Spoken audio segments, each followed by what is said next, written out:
You are about to listen to a Jason Burgos exclusive interview. Man, I am good. How are you? I'm good. I mean, is the joy is it worn off yet? Are you back into to fight mode? Are you into finals mode? Or are you still enjoying the fact that you won the 2 fights in one night and you're going to the final soon? No, to be honest, the whole first week afterwards, maybe even a week and a half, I literally felt like I was dreaming. You know, I was literally waiting to wake up. Just had that surreal feeling. You know, did that really happen? And yeah, so but it was cool. After winning, PFL flew me out to Long Beach and for their next event, and then flew me to DC for the final one. And yeah, it was cool just to get out and meet and greet and mingle with people. And yeah, it's I don't know, it's definitely crazy where I'm at. Have you ever had anything happen like that where you're getting, moved around, traveling around, and it's not for a fight? Like they're making you travel because they just want you to be seen? Right. No, I've so after I lost to Jack May, June 7th, the first event, I was surprised the PFL or Greg Savage hit me up. Hey, we'd like to bring you out to do some media stuff and whatnot. And I was surprised, especially coming off of a loss, that they were wanting to do that. So that was kind of my first time going around doing something like that. But yeah, this time it's definitely more enjoyable coming off, from beating Sean and then winning those two that night. It's definitely nice having the win streak and being able to meet and greet that in that way. Now, it was mentioned during the PFL 8 broadcast how you got into the best shape of your life for those bouts. It was clear. It was shown. You could see you look great. What was like the impetus to take your strength and conditioning to new levels, and what differences did you make to your non-fighting related training? I mean, was there a big change in things like, say, diet and stuff like that? Yeah, so I wouldn't say I changed much from a physical aspect. I kept doing my normal training program, but I did, and that was the nice thing when I knew I was guaranteed another 50 grand, just for showing up, losing in the quarterfinals, you're guaranteed 50. Yeah. When I knew that, that's when I went out and hired a nutritionist. His name's Alex Kiekel, and from the supplements I take to the helping me out with strength and conditioning program, and then he completely lays out exactly what to eat, when to eat, how much to eat, and he's just a very brilliant, intelligent guy. So I hired him as my nutritionist, and then I hired a local company, food company here that preps my meals for me. So that way it's just convenient. And yeah, so it's like he was telling me, he's like, Josh, there's going to be nothing more you can do besides, or you don't get better results besides putting the time in the gym and the food you put in your body. And yeah, I was able to make some really good changes within that 6-7 week time span. Was that the first time you've had a strength and conditioning coach, or you've had it before and it just, you had used one in a while? No, so I've had strength. I still do the strength and conditioning, but this time with hiring a new, he's my, just his main thing. The biggest thing that I need from him is what to eat, when to eat it. Just because I'm training multiple times a day, and timing is everything. If you eat too late, then you're trying to push hard with food in your gut, and it's just you feel sick the whole time. And if you don't eat in time, then you're sitting out there, and your blood sugar's low. You feel like you're going to faint, and I mean timing's so important when you're training, especially 3-4 times a day. So it's nice to have a guy who actually knows what he's talking about and what to eat, when to eat it, and go from that aspect. Is that like an aspect that's kind of forgotten or not understood by, say, fans? Because you see fans, and if they're watching the UFC, you see all these big names. They have the nutritionist, they have the George Lockhart, and all these people. If you're not a big star, if you're not making big money, is that kind of something that goes to the wayside? That as a fighter, you maybe just can't afford to pay for a nutritionist, and is that because you said you knew you were at least getting 50, so you could shell out the money for that. Is that something that you can't No, do? you're to me, you're absolutely right. That's why I'm so thankful for the PFL. Mm-hmm. From what they paid me just for the regular season. I mean, way more than what the UFC starts people out at. To just the way they treat us through this entire process and the opportunity to you make it to the playoffs, and you're one of 8, and you're guaranteed $50,000. It's like that's huge for fighters. And that's why I always say it sucks fighting for all these other promotions. When I fought for the UFC, it was 8-8. And it's like the 8-8, you pay your coaches and management. There goes 30%. Then you pay your taxes, and before you know it, you divide that by a 3-month training camp, and you're making $1,500 a month. It's like, how I can't even afford the chiropractor. Yeah. So it's cool to be able to be in a promotion where they're actually going to treat the fighters right. We can actually prepare right, like a real professional. We don't have to worry about, dang, my back's all jacked up, I need a massage right now, but I can't afford the $50 to go in and get it. It's nice to know that I can treat my body right, and yeah, it's cool. Well, I mean, now you're guaranteed 200,000. I mean, what can we expect going into this fight? I mean, some weird machines that you've never used before, some ice machines, some heat machines. Like, what are you going to use this time to get so you can win the million? Well, I'm definitely not going to go too crazy. For me, I am I think I have a good system down now, and where I'm at, and to me, it's just nice to be able to afford the luxuries like a food prep company, to afford like a nutritionist, and and be able to get your massage, your chiropractor, and I go see an MAT guy that helps me tremendously. Yeah, so for me, it's just nice to know that I'm at a place where I'm not worried about the next fight, because usually it's you fight, you make just enough money to get you to the next fight, and it's like you're, like normal people living paycheck to paycheck. We're literally living fight to fight and trying to get in as many as we can and stay healthy in the process. So now it's nice to know that I actually have some money in the bank, and I can afford the normal things that a normal professional athlete doesn't really stress about.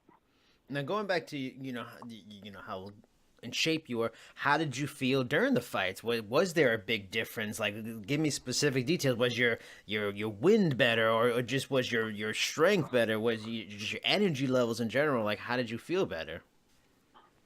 No, I would say I did feel good. I remember the fight with Francimar, and when I was 99% sure that I won that first round, and going into that second round, the biggest thing was, push, but don't get crazy, don't get caught, and even that last minute and a half when he held me against the cage, I told my wrestling coach, Ryan Schultz, afterwards. I told him, I'm like, man, I could have gotten off, but I knew the only chance he had was to catch me. And I knew if he was just going to hold me there, he wasn't going to take me down. I can control him and just stay close so I don't get caught, and just try to conserve what energy I could, just because fighting in the spots that we were, we only had a 30, 40 minute break, where other guys had 2.5 hours to go back, rehydrate, get food in them, recover, get ready for their semifinals. So for me, it was I went back and man, I actually loved the matchup with Alex Nicholson, and he's the type of guy that he's successful because he's aggressive. He's aggressive and wild, but he doesn't really set things up. He just throws with his chin in the air, and he does well because he is aggressive. And man, I love it when guys come at me. So it was cool to when after beating Francimar, when I went back, my energy was through the roof because I don't know, I literally felt 9 times out of 10 I beat this next guy, you know, and I don't know. So it was, my energy was good. I felt great. Now you have 5 losses in your career, and several of them are to very good fighters. I mean, Magomedov, Minikov, Ivanov. Do you feel, if you were in this shape that you are in now for those fights, I mean, maybe things would have been a little different, and at least going forward, this is a much better version of Josh Copeland, and maybe you are now in that upper echelon of heavyweights. No, man, don't get me wrong, those guys are studs, and the only thing that I would say that I have going for me now is the fact that, man, I'm learning how to wrestle, and I'm learning how to. I mean, I know the first time I fought Jared Rochalt, it was fight, but don't get too over aggressive where he gets under your hips, because I didn't grow up wrestling like he did, and that was. I felt like I could win if I kept it on the feet, and if he got it to the ground, he's going to win. With Ruslan, I'd say Ruslan Magomedov he's probably the best striker that I've ever gone up against, and I'd never met a tall, long counter striker, and man, he's a stud. So, but I will say, at that point in time in my career, I had only been fighting. I mean, I didn't grow up wrestling like a lot of guys. My first amateur fight was 2010. I went pro in 2012 and made it to the UFC in 2014. So from being amateur 2010 to UFC 2014, man, I was lacking the experience and just more of a well-roundedness. So now, I mean, I wouldn't say which being in great shape is huge and tremendous, but I would say now the best thing that I have going for me is my experience. And I've put it's 2018 now, so it's another 4 years of me understanding the game even more and being able to know what to look for and the different setups and all that. So I'd say that's the biggest thing, but being in shape is definitely huge. Now you'll be facing Philip Lins in the finals. I mean, he's a former 205er who has had an outstanding run this season in playoffs. I mean, finishing all 3 of his opponents a couple of months out from the fight. Give me a scouting report of Lins. I mean, where do you need to get better in preparation for him? Where do you feel you have advantages? And do you plan any changes to your camp in preparation for what's going to be the biggest fight of your career? Yeah, so it's cool being able to fight Lins. He's a stud. He's a black belt in jiu-jitsu. He's got crazy fast hands, a stinking 79-inch reach, which I'm jealous of. And for me, it's So the way I'm viewing the fight is I mean, I see us keeping it on the feet, and I just got to be smart because he's good in the pocket and he's got really fast hands.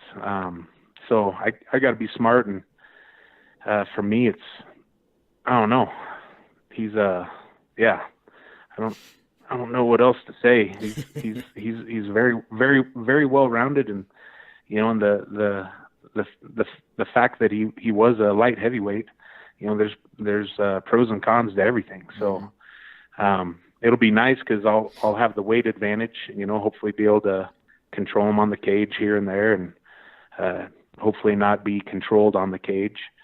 And then, but in the same aspect, being lighter like he is, he moves well. He's got the cardio of a light heavyweight, and he's able to go and move and go. So, but I went 5 rounds with Blagoy, and I remember feeling good in there. So it won't be the first time I've gone 5 rounds if it goes that long. So it'll be just get out there, push the pace, and be smart, set up my attacks, and just keep my fingers crossed and hope for the best. Now, every fighter needs to have confidence and believe they can achieve the unimaginable. But on some level, are you at all surprised that you've gotten this far, or did you always envision from the start of the season, like you really felt wholeheartedly that you can get to the finals and have that chance for the million? So being straight honest, I 100% believed that I can fight with any of these guys. I truly believe that. And then, but on the other hand, I would say, even though I knew I could hang with them, I didn't view myself of making it to the finale. And a lot of it is, the fact that you got to fight twice in one night. If I would have got there's just so many variables that can go wrong, from breaking your hand in a fight to, that freaking huge cut I got over my right eye. If that would have happened in my first fight, if we would have flipped those fights and I fought Alex first, knocked him out, I wouldn't have been fighting Francismar, because there's no way the commission would allow, even though I'd want to. Let's go, So to me, it's not about being the best fighter that night. It's about being the best fighter and having a little luck that you're able to move on to the next fight without something bad happening. What are your thoughts? Yeah, no, continue. I have a question after. No, that was it. Hopefully that answers your question. No, it did. What are your thoughts on the 2-fight playoffs? Do you like that? Would you have preferred it be similar to the season? You have the quarterfinals, and then 6 weeks later you have the semifinals. Do you wish maybe there'd be something like similar to the Ultimate Fighter, where instead of 2 rounds, where the first round is so important, it's maybe 2 rounds, and then if there's a tie, there's an automatic third? Like, what are your overall thoughts on the PFL's playoff format? And so if I could, what I would prefer is definitely separate fights. That that way, show up, go out there, lay it all out there. I don't know, get cut or not, you're still able to fight in 6 weeks from that point. But it's it truly is a double-edged sword. It's so nice to be able to get through 2 fights in one night, especially if you're the victor. Boom, be able to get both those out of your way and move on to the next. And to be honest, there's pros and cons to both. And if no matter which way we went, I would say, hey, I like this, but I don't like that. So yeah. That's the double-edged sword there. Now, at the very least, you're going to get to $200,000, but of course you're going to be aiming for the million. Do you have any thoughts or of purchases in mind, either way it goes, that you're excited about getting your hands on, or doing, or changes to the house or whatever on January 1st after it's all said and done? Yeah, so assuming I win, first thing I'm going to do is sit down with some of the smartest people that I know, and just try to figure out what to do with it. Win or lose, I know when I interviewed Carlos Silva the last time, he said that everybody that's made it to the semifinals would be automatically brought back for the next season. Win or lose, are you excited for the possibility and want to either, one, defend your championship, or try to go for the million a second time? Oh, 100%. It's people have already, a few other interviews have asked me about winning this and looking at going to the UFC. Yeah, and, of course. That's like the basic thing. Different things. And but to me, I laugh, Yeah. and what it's especially to me what the UFC is starting to stand for now. Like one of my good buddies, teammates is Curtis Blades, I and interviewed him too. Yeah. nice, yeah. So for me, just what's going on with him Mm-hmm. and Yep. how he's been running through people, Yep. and he honestly deserves either to fight the number Mm-hmm. one guy or get that championship Yep. fight. And I mean that pisses me off. And then the fact that I know that when Curtis was ranked number 9 fighting the number 5th ranked guy, Mark Hunt, they're paying him 27 and 27. Mm-hmm. And to me it's like, if you're going to pay one of the top 10 guys in the world Yeah. 27 and 27, you're only guaranteed 27,000 to fight the number 5 ranked guy. It's like, no, the heck with the UFC. They're the only, I would say the thing that I love about the PFL is the fact that they're going to make just those cheap, selfish guys, UFC people, start forking over more money, where they're going to Mm-hmm. start losing real legitimate fighters because they don't pay them jack squat. Unless you're the Conor McGregor Mm-hmm. or some huge name, you're making nothing. And to me, it just makes me sad watching what Curtis goes through and what he does to his body. And it's like, you're one of the top ranked guys in the world, and you're, I don't know. It just drives me nuts. There's a lot of things that, as a real true professional athlete, they shouldn't have to worry about, whatever, where their next meal's going to come from, or how they're going to afford this or that. And to me, it's just 27 and 27 being top 10, fighting another top 10 guy. It's like, Mm-hmm. it's ridiculous. Yeah. I mean, So yeah. We no, can say. I'm a guy. I'm a guy of principle, Mm-hmm. and man, if I